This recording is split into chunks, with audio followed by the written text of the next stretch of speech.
Hey, I'm Christabelle Fernandez, U.S. Manager of Student Programs. Hi, I'm Pete Hansen, and I'm the Student Program Associate for the Southern United States.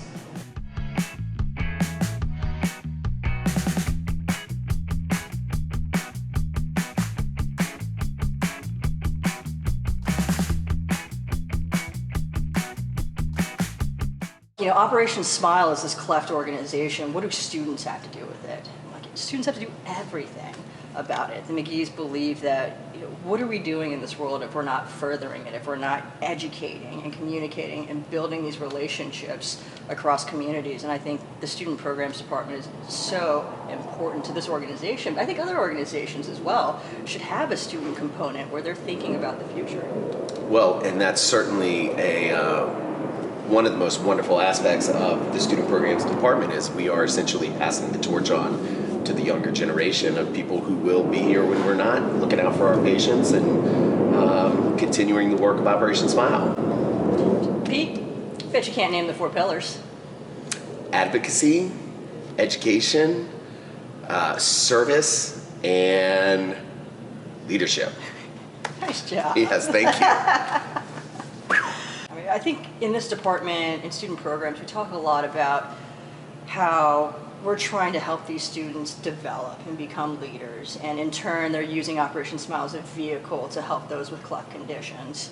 But we don't talk a lot about how in turn these kids change us as staff and how that ripples through the rest of the organization and sometimes the educators, the parents that we talk to. What do you think is like the biggest change you've seen in yourself by working with students? Gosh, that's a great question. I think it's just such a gift in that we get to see the return on the investment that we put into these teenagers. We have students that may start in middle school and they may start out playing in our dodgeball tournament, and we get to watch them grow and mature and have opportunities that they have greater opportunities to be involved and engaged, and eventually have the opportunities to travel and to participate in a medical mission.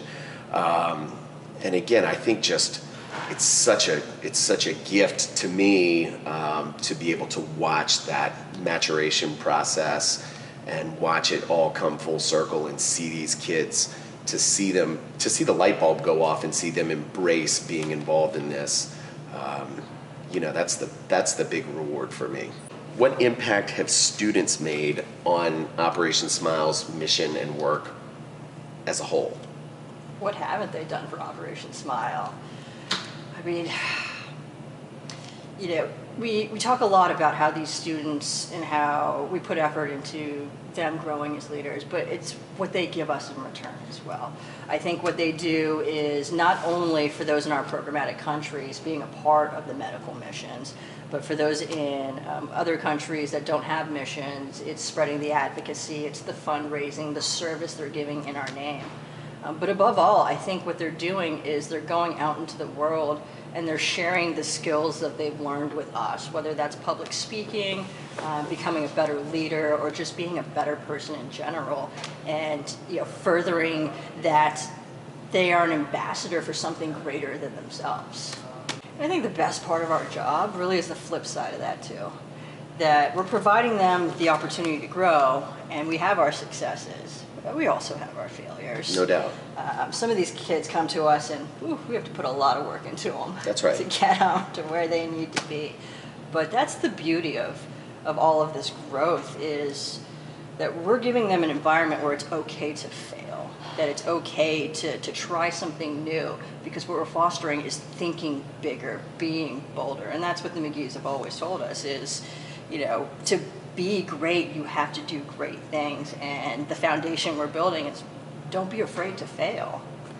Well, absolutely. You hit the nail on the head. I mean, certainly our organization goes after big ideas all the time.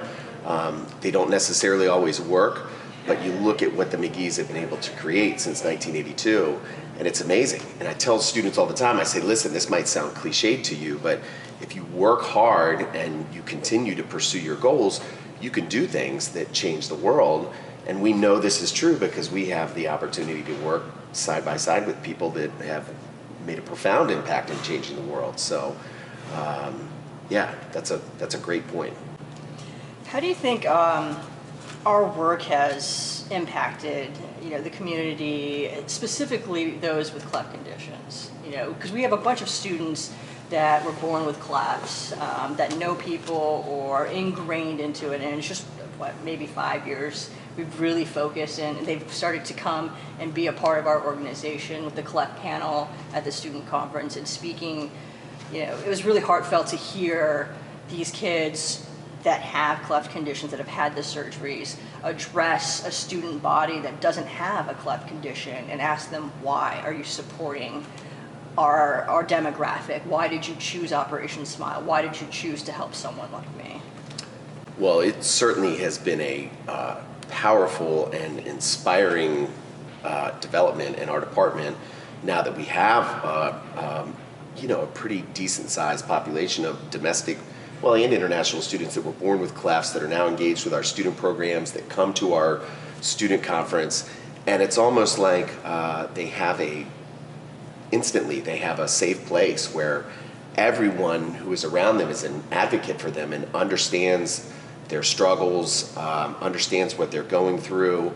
And it's really interesting at our student conference. It's almost like when our cleft patients come to the student conference, it's almost like they're instantly celebrities for being there, because they really embody the work that this organization is doing.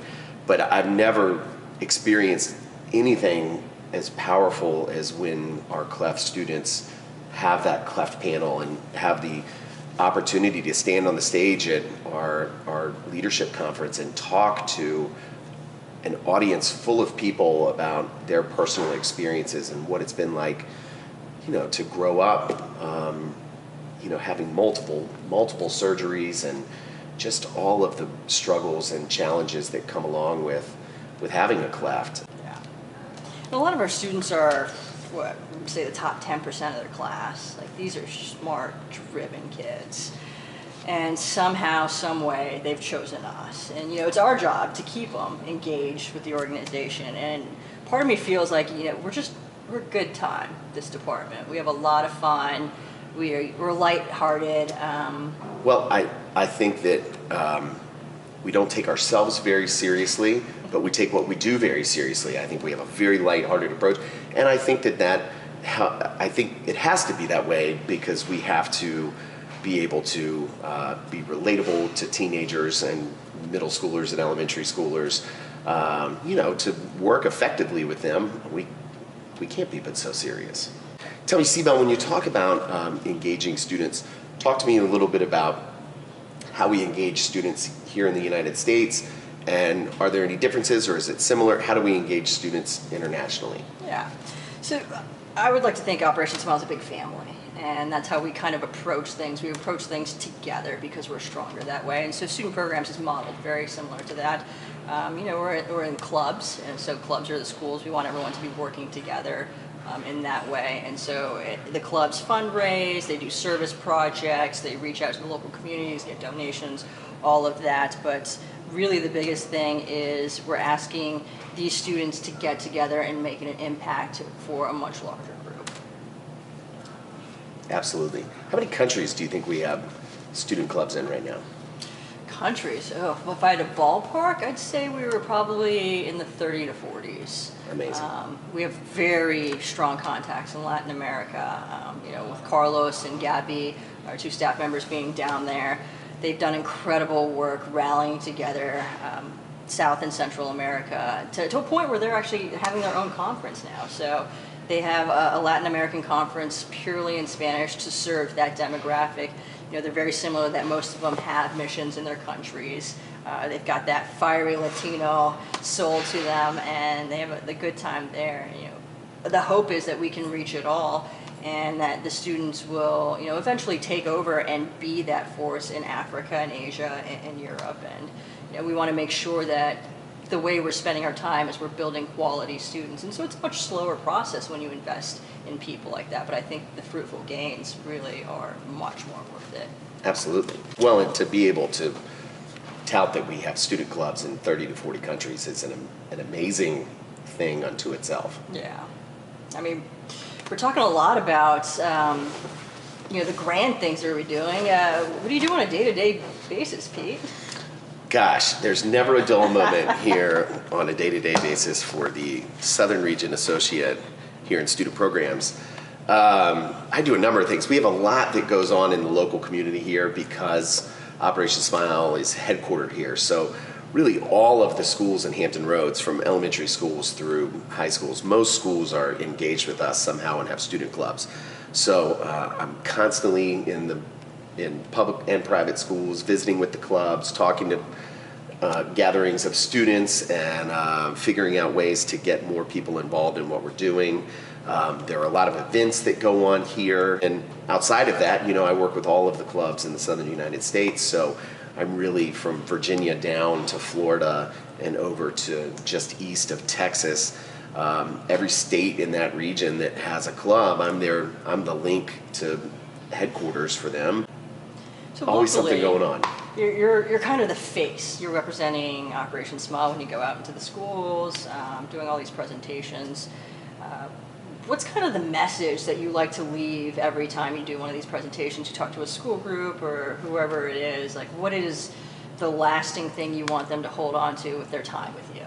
They have the opportunity to be a part of this organization, to be part of what you liken to a family, to be part of this big family, and to be embraced that way and have the opportunity to have hands-on experiences going around the world and directly engaging with our patients, and working with them and improving their lives. And I think that's a very unique facet of our organization. And so I want every student, when I walk away from talking to them, to think, I want to be a part of that. I want to go somewhere and I want to help other people. So Bridget's the, I don't know, how do we title it? It's just the OG of student programs. Would you call her the co-founder or the founder? I call her the founder of student programs. With Danny. So Certainly. Bridget was my first kind of introduction as a staff member to Operation Smile. And I remember I've been working here 10 days. Final mile was coming around the corner. I got a call that said, show up at my house. Here's the address at 4 o'clock. Bring paintbrushes and some poster board. And I was like, oh, sure thing, Miss Clifford. Not knowing, who she really, that she was the eldest daughter of Bill and Kathy. But I think that's like a lot of people in our department were kind of go with the flow. It's like, sure, I'll just show up to your house with paintbrushes and some poster board. Sure. And I show up there and there are 45 kids. They're working on, I think the theme that year was the 80s, which none of them were around for. And they were Googling, what's in the 80s. And they were coming up with all these projects, or poster boards, and what their water stop theme was going to be like. And I think it was in that moment I realized there was a whole lot of chaos. There was just so much going on. Meeting Bridget, big personality, big ideas, and just the effortless way she wasn't trying to control any of those students, but she was just kind of guiding them through and getting them towards a common goal.